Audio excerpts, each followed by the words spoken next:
Magandang araw kaibigan! Tuloy po kayo sa Felicidad's Channel. Sa mga kwento ng buhay at pag-ibig na hinalukay sa natatagong baul ni Felicidad. Pero bago po tayo magpatuloy, huwag niyo pong kalilimutan na i-like ang video, i-subscribe ang channel, at i-click ang notification bell para lagi kayong updated sa mga parating pa na upload.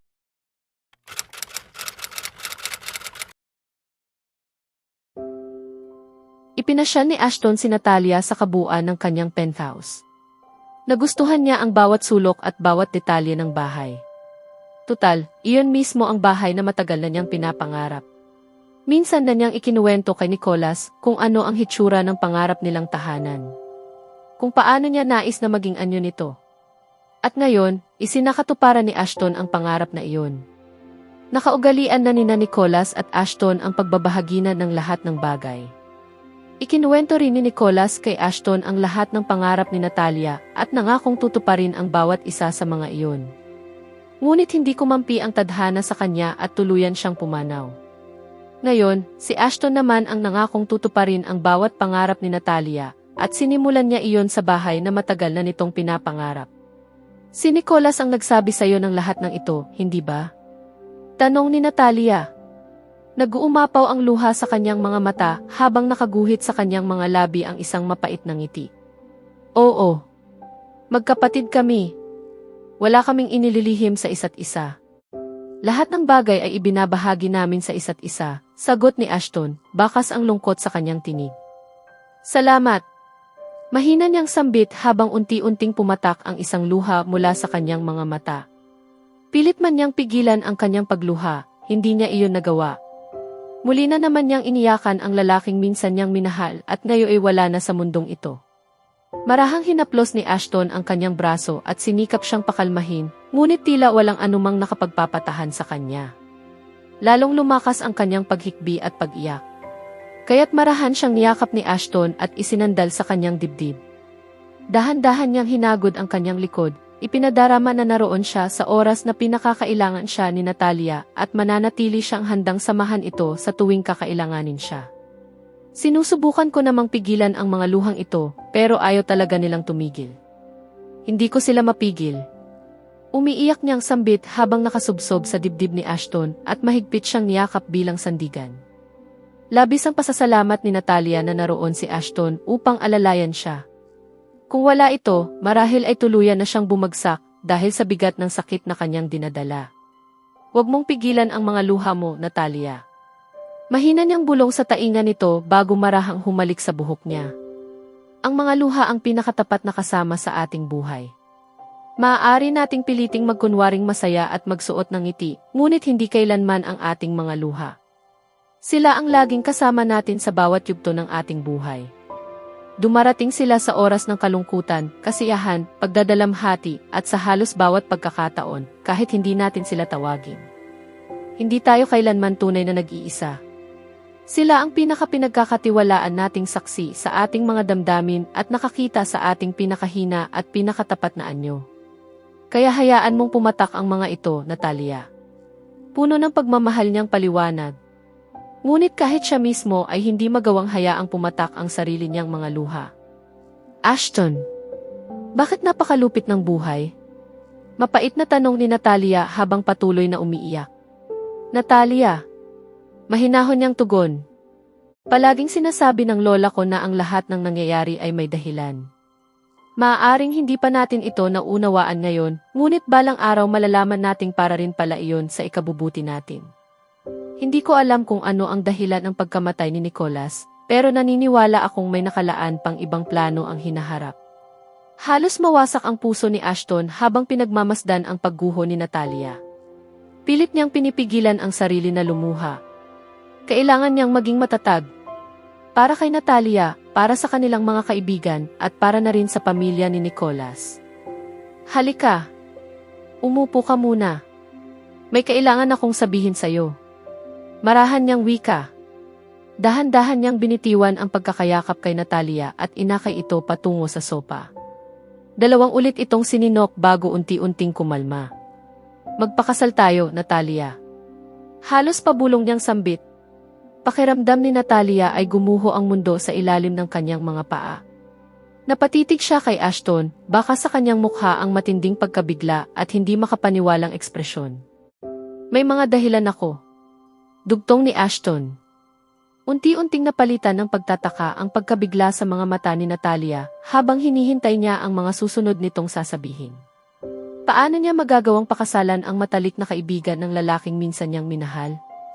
Paano naisip ni Ashton na hilingin ang ganoong bagay gayong alam nito ang lahat? Ganoon na ba ito kasarili? Sunod-sunod na umikot ang mga tanong sa isipan ni Natalia, ngunit wala ni isa mang kasagutan ang lumitaw. Ashton, hindi ko kaya. Mahina niyang bulong, pilit hinahanap ang tinig na tila nawala sa kanyang lalamunan. Alam kong napakahirap nito para sa'yo, pero Natalia, kailangan kong ipakilala ka sa media at sa pamilya ko. Kapag hindi ko ginawa iyon, mababa ang magiging tingin nila sa'yo. Iisipin nilang isa ka lang sa mga babaeng panandalian kong nakasama. Kailangan kitang protektahan hanggang sa huli kong hininga at wala na akong ibang nakikitang paraan. Pilit niyang paliwanag. Wala na talaga siyang ibang pagpipilian. Kailangan niyang protektahan si Natalia. Mula sa pamilya nito, sa media at sa malupit na mundong ito. Siya ang responsibilidad na ipinagkatiwala sa kanya ni Nicholas. At higit pa roon, siya ang babaeng minamahal niya. Wala na ba talagang ibang paraan, Ashton? Nagmamakaawang tanong ni Natalia. Marahan lamang siyang umiling bilang pagtanggi at tuluyang nadurog ang puso ni Natalia. Pakiramdam niya ay pinagtataksilan niya si Nicholas. Pinagtataksilan niya ang pagmamahalang minsan nilang pinagsaluhan. Natalia, wag mo sana akong intindihin ng mali. Gagawin lang natin ito para sa kaligtasan mo, wala nang iba. Alam kong galit ka sa akin, at hindi ko rin alam kung ano ang nagawa kong napakalaki para umabot ng ganoon kalalim ang galit mo sa akin. Pero alam ko ang mga hangganan ko at hinding-hindi ko lalampasan ang mga iyon. Mariin niyang saad, mabigat ang lalamunan at tila may sugat ang puso. Salamat! Mahina niyang bulong habang hinayaang pumatak ang isang luha mula sa kanyang mga mata. Napatingin si Natalia sa kanyang walk-in closet nang may paghanga na para bang isang pangarap ang tuluyang naging realidad. Nasa loob nito ang mga kasuotang pinapangarap ng halos bawat babae. Naroon ang mga damit mula sa iba-ibang kilalang tatak at halos lahat ng uri ng kasuotan na maaaring kailanganin niya. Mula sa maong hanggang sa maikling pantalon, tiniyak ni Ashton na mayroon siya ng lahat ng kanyang kakailanganin. At higit pa roon, halos kalahati ng sukat ng kanyang silid ang lawak ng kanyang walk-in closet. Nang ipakita ni Ashton ang magiging silid niya, tila hindi siya makapaniwala sa kanyang nakita. 5 ulit ang laki nito kumpara sa dati niyang silid sa Korea. Ang buong kwarto ay nababalutan ng paborito niyang kulay. Berdeng dagat. Nakadugtong mismo rito ang kanyang walk-in closet. Para kay Natalia, para itong isang pangarap na sa wakas ay natupad. Mula sa kanyang silid ay tanaw niya ang napakagandang kabuang tanawin ng buong lungsod. Nagustuhan mo ba ang silid? Tanong ni Ashton pagkakapasok nito sa kwarto, habang ibinabalik ang kanyang telepono sa bulsa. Salamat! Hindi ko alam kung paano kita mapapasalamatan ng sapat sa lahat ng ginawa mo para sa akin. Hindi mo na kailangang magpasalamat. Kung may gusto kang baguhin dito, o kung may iba ka pang gustong mga damit, sabihin mo lang sa akin. Hindi na. Sapat na ang lahat ng ito, sagot niya na may matamis na ngiti. Sa simpleng ngiting iyon, tila mabilis na tumibok ang puso ni Ashton. Natalia, magbihis ka na. Uuwi tayo sa bahay ng pamilya ko para doon ipagdiwang ang Pasko, sabi niya habang kinukuskos ang bato. Isang nakasanayan niyang kilos tuwing kinakabahan siya. Hindi na malayang pinaglaruan ni Natalia ang kanyang mga daliri, tanda rin ng kanyang pag-aalinlangan. Magugustuhan kaya nila ako, mahina at nag-aalinlang ang tanong niya, bakas ang takot sa kanyang tinig. Natalia, isang bagay lang ang tandaan mo. Huwag kang matakot sa akin. At tungkol naman sa pamilya ko, sigurado akong mamahalin ka nila, sagot ni Ashton. Napangiti rin si Natalia sa narinig. Nanatiling nakatayo si Ashton, pilit naghahanap ng tamang mga salita upang sabihin pa ang tungkol sa pagkikita nila ng kanyang pamilya. Ngunit natatakot siyang baka hindi magustuhan ni Natalia ang kanyang sasabihin at tuluyan siyang layuan nito. May pag-asa pa rin siyang balang araw ay magiging sa kanya rin si Natalia. Umaasa siyang darating ang panahong mamahalin din siya nito at sasabihin ang tunay na dahilan kung bakit ganoon na lamang kalalim ang galit nito sa kanya. Ngunit sa ngayon, kailangan muna niyang maghintay ng may pagtitiis. May gusto ka bang sabihin? Tanong ni Natalia sa malamyos nitong tinig.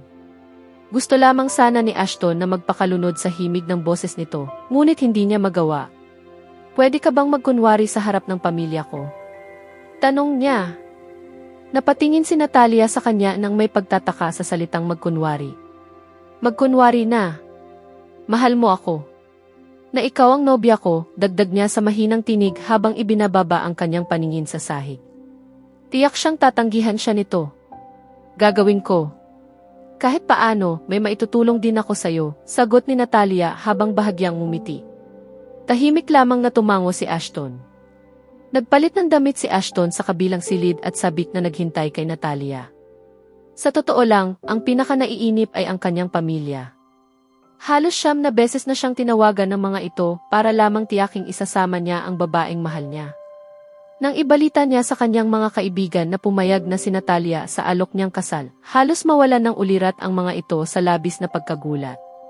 Si Aaron ang unang nakabawi at sa unang pagkakataon ay maisinabi itong lubos na tumimo sa puso ni Ashton.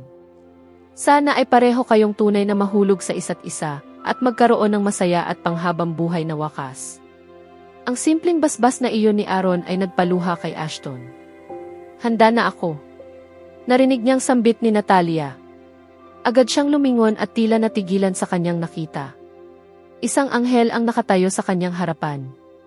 Ang kanyang anghel. Napakaganda. Iyon lamang ang salitang kusang namutawi sa kanyang mga labi. Naramdaman ni Natalia ang pag-init ng kanyang batok at mga pisngi. Gaya ng dati, sa tuwing pinupuri siya ni Ashton, hindi niya mapigilang mamula kahit wala namang dahilan. Kahit noong panahong labis pa ang galit niya rito, ganoon pa rin ang epekto nito sa kanya. Salamat! Mahina niyang tugon habang ibinababa ang kanyang paningin. Ayaw niyang salubungin ang mga mata ni Ashton. Sapagkat ngayon, sa tuwing tumitingin siya rito, malinaw na niyang nakikita ang pag-ibig na nakalarawan sa mga mata nito. At bawat pagkakataong mangyari iyon, lalo lamang siyang inuusig ng konsensya sa paulit-ulit niyang pagdurog sa puso nito noon. Hindi ba parang napapadalas na ang pagsasabi mo ng salamat? Ang lahat ng mayroon ako ay para rin sa'yo, malumanay niyang sabi bago siya inakay palabas ng silid. Magkasabay silang pumasok sa elevator. Pinindot ni Ashton ang pindutang ground floor at tumayo sa tabi ni Natalia. Marahan niyang isinara ang buttons ng Americana habang inaayos ang suot nito. Sabi ni Mama, ibinayad mo raw ang kalahati ng yaman mo para mabili ako. Tanong ni Natalia. Kanina pa gumugulo sa isip niya ang sinabi ng kanyang ina. Sa tingin mo ba, ang $100 milyong ang kalahati ng kayamanan ko? Nakangiting tanong ni Ashton. Marahan siyang umiling na parang isang inosenteng bata at hindi napigilan ni Ashton ang mapangiti. Isa si Ashton sa mga lalaking pinagkalooban ng pambihirang kagwapuhan. Uri ng lalaking maraming babae ang handang mahalin at ipaglaban. Ngunit si Natalia, hindi niya magawang ibigay sa kanya ang puso niyang matagal nang nakatali sa iba. Tahimik silang bumiyahe patungo sa bahay ni Ashton. Mahigit 1 oras at 20 minuto rin ang itinagal ng biyahe. Pagsapit nila sa Castro Villa, agad na umikot si Ashton sa kabilang bahagi ng sasakyan. Mabilis siyang bumaba at magalang na binuksan ang pinto para kay Natalia, tulad ng isang tunay na maginoo. Iniabot niya ang kanyang kamay. At tinanggap iyon ni Natalia. Hinayaan niyang hawakan siya nito. Para kay Ashton, isa na iyong pangarap na natutupad. Ang mahawakan at maalalayan ang babaeng pinakamamahal niya.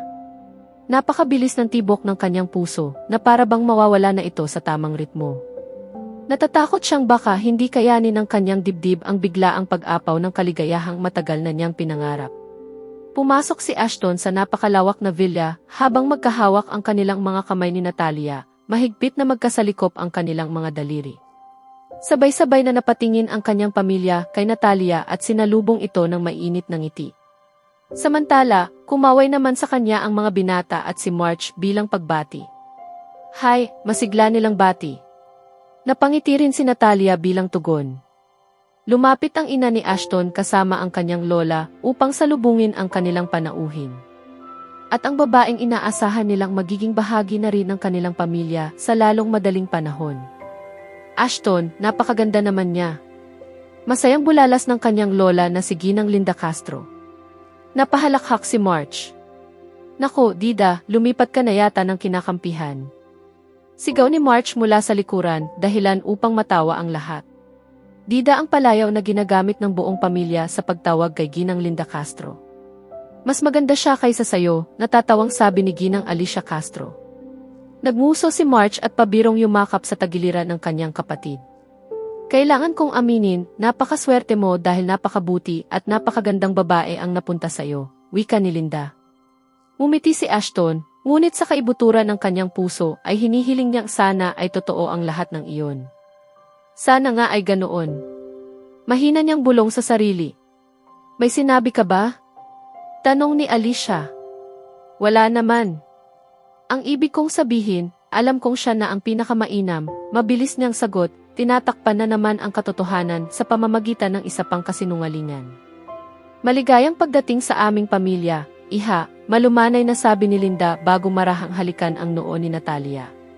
Sumunod namang lumapit si Alicia at marahan ding hinalikan ang noo nito bilang mainit na pagtanggap. Sa susunod na kabanata, sa unang pagkakataon, haharap si Natalia sa buong pamilyang Castro at mararanasan ang init ng pagtanggap na matagal na niyang ipinagkait sa sarili. Ngunit kasabay ng pagsisimula ng kanilang pagpapanggap bilang magkasintahan, mas lalo ring masusubok ang kanilang mga puso habang unti-unting nabubunyag ang mga damdaming matagal nang ikinukubli ni Ashton. Kaya abangan natin,